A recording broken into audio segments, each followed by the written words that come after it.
Teka, ito nga, itong belt mo. Teka, imbitahan mo muna sila bago natin pakita yung, yung belt mo, man. Imbitahan mo ating mga kababayan na abangan ka. Marami tayong pupuntahan sa iyong motorcade. Hindi ko pa alam kung saan ang ruta. Ikaw na siguro magsabi. Pero mula ka sa DNR, di ba? Yeah. Anong Lala? natin? Kasi hindi ko pa alam. Lala, DNR, Espanya, Moraita, to Ayala Bridge, left, U-turn right. Talagang detalyado ka naman, man. Okay. Makati Bridge, ano ba yan? Pati sa may show, pupunta ka rin mamaya. Ayun yung belt mo. Sa, pupunta ka rin La? sa amin sa SIS. Ano ba, ipagkantahan ka ba sa Lala? SIS? Preview mo naman kami. O, Lala? sasayaw. Lala, Pwedeng kumanta na lang. Lala, Ay, hi, Ivan! Lala, dala ba ni Manny yung belt? Baka pwedeng habang nagkukwentuhan kayo, pakita natin sa mga kababayan natin yung napanalo ng WBC lightweight Teka lang. belt ni Manny. Oo. Ivan, teka lang kailangan nating marinig mas mabuti yung sinasabi. Pakiulit yon, Ivan. Lala, kung dala ba ni Manny yung belt? Para Ay, ito habang na. nagkukwentuhan kayo dyan, Oo. maipakita. Pinapa-excite lang tayo ni Manny. Ito, aray ko, ang bigat. Ang bigat, Ivan. Ang Gano'n bigat. mga ilang pounds sila. Ilang kilo yan? Ako ata ng dito. Pag Ng pinenta tulong. yan. Ayan. Chop, Ano chop. ba yan? 24 karat gold ba yan? Going Ayan yung missing. belt. Komplet. Kulang pa. More belts. Kinukuha pa daw, Ivan, yung belt. Lala, narinig ba ako ni Manny? Yeah, oo, narinig ka ni Manny, Ivan. Go ahead. Ulitin ko yung tanong ni Lynn kanina, ano? Bata pa si Manny, 29, 30 years old. Ilang taon pa kaya ang binibigay niya sa sarili niya para manatili sa sport na to? Hanggang ilan? Siguro mga ano pa, mga mahigit kumulang. Hindi. Mahigit Siguro kumulang, ha? Alin doon? Tingin ko kung hanggang kailan siguro ang lakas na ibigay sa akin ng mahal Panginoon at hanggat kaya ko pa, boxing pa ako. Oo, kasi you're in your prime, tsaka yung mga tao talagang tumitigil ang buong Pilipinas kapag ikaw yung lumalaban. Walang crime, yung crime rate natin bumababa, kaya dapat lagi kang lagi kang mag-compete. Kasi you're competing not just for your family, for yourself, but for the whole country, di ba? Isa kang bayani ng Pilipinas. Nga pala, Manny, yung mga belt mo, can you identify kung ano-ano yung mga yan? Pakita mo daw kung ano to. Sige, isa-isa. Ito. Marami to. Okay. Po, yung Ano-ano yan? belt ko dati, ito po WBC sa yung junior lightweight. Ito po yung WBC sa lightweight division. Yan yung At ito po sa junior lightweight ring magazine. Wow, ang ganda. O, di ba? Alam mo, ang bigat niya, totoo. Isa pa lang, parang hindi mo makakaya na isang kamay lang. Kung susuotin niya ng sabay-sabay yung apat na yan, magto 200 pounds siguro timbang ni Manny yan.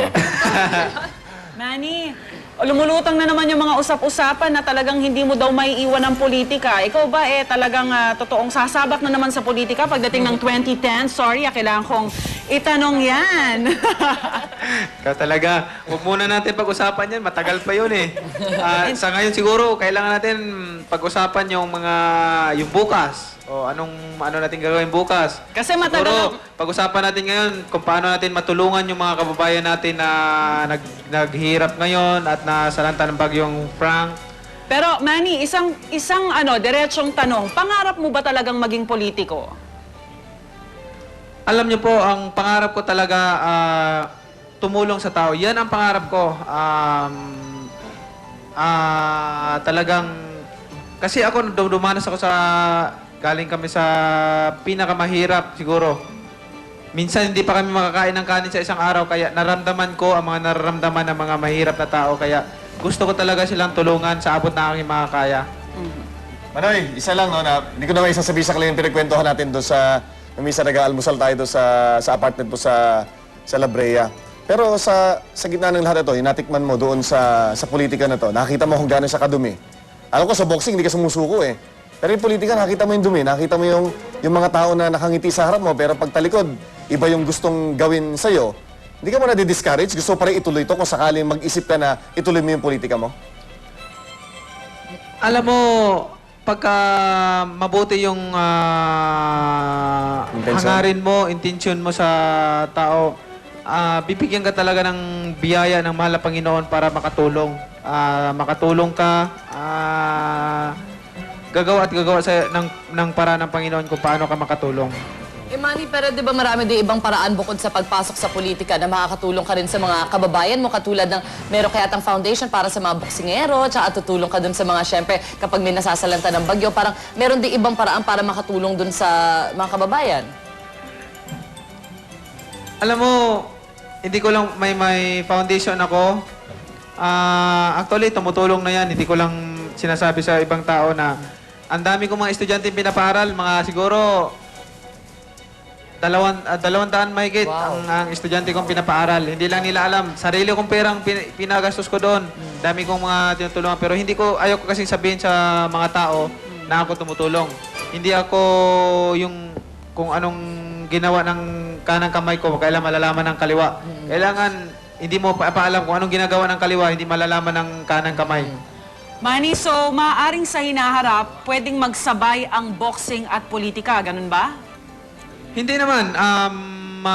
Siguro pagkatapos ko ng boxing, saka na siguro naintindihan ko naman kung bakit naintindihan ko yung mga kababayan ko na bakit hindi nila ako sinuporta nung nakaraang eleksyon sa pagtakbo ko dahil tama din naman yung ginawa nila. Na alam ko, tama yung ginawa nila na hindi nila ako suportahan dahil kung nanalo ako, hindi ako magagawa ng history ngayon. Siguro sa boxing. Siguro pagkatapos ng boxing, saka ako magto ng pansin para tumulong sa mga tao talaga mga naghihirap. Okay, Manny, balik tayo sa usapang boxing. May mga nagsasabing magre-retire na raw si Oscar De La Hoya at ikaw na raw ang susunod na Golden Boy. Anong masasabi mo rito? Siguro, hindi ko alam yan eh. Golden Boy.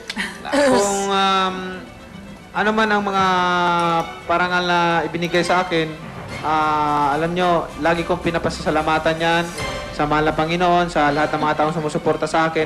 Pero hindi ko po nilalagay sa isip ko yan, sa utak ko, dahil baka yan po ang magdahilan para lumaki ang ulo ko at magbago sa sarili ko. Siguro, pero lagi ako nagpapasalamat sa lahat mga biyayang dumarating sa buhay ko at sa lahat ng mga karangalan na ibinigay sa akin. Pero sa atin mga Pilipino, hindi lang siya Golden Boy, siya yung Platinum Boy, Diamond Boy. Talaga. Pero Wala patupog. sabi ni Bob Arum ng Top Rank, Manny, si Valero Ahaton ang pinagpipilian sa susunod mong mga kalaban. Sino bang gusto makaharap sa kanilang dalawa? Depende na siguro sa pag-uusap nila sa promoter kasi it's not my job, it's my promoter's job. So, maghintay lang ako kung anong sino mga kalaban ko para mag-ensayo ako mabuti. Sino para sa iyo yung cute ng dalawa? Ang cute ng mga Sino anak para sa iyo yung medyo mas matinding kalaban dun sa dalawa? Ayan, yung dalawang yan. Dun sa dalawang yan. Matinding kalaban yung dalawang yan, no? Ay, Manny, malaki-laki yung nakuha mong pera or premyo dun sa laban yun ni Diaz. Anong plano mo sa mga napanalunan mo? Bukod, syempre, dun sa na-mention mo na donation sa mga victims ng Bagyong Frank. May balak ka bang i-invest sa negosyo? Restaurant business ba ulit o bar business ba ulit? Gusto mo sosyo tayo? Magtatayo ako ng building para boxing yung insayuhan ng mga tao na gustong magpapawis, ganyan. Tapos tuturo ako. Tapos magtatayo ako ng yung parang boarding house ng mga estudyante na mag-aaral. Wala ba Manoy, alam ko na. Manny Pacquiao Boxing Gym. Alam ko Maganda na kung saan. yan. Palagay ko, i-reveal ko yung sikreto nito si Manoy. Manoy, yung sa pakita, yun ba yung gagawin mo? Yan na yung lalagay mo doon sa misang palo? Doon ko umpisan. Alam mo mga plano ni Manny. Nagkakwento ko sa inyo, Mia. Sige. Uy, pero Manny, yung dalawang boys mo sa likod, minsan pa nag-aaway sila, nag-boxing din sila. Alam Manny Pacquiao? Nagsusuntukan yung dalawa.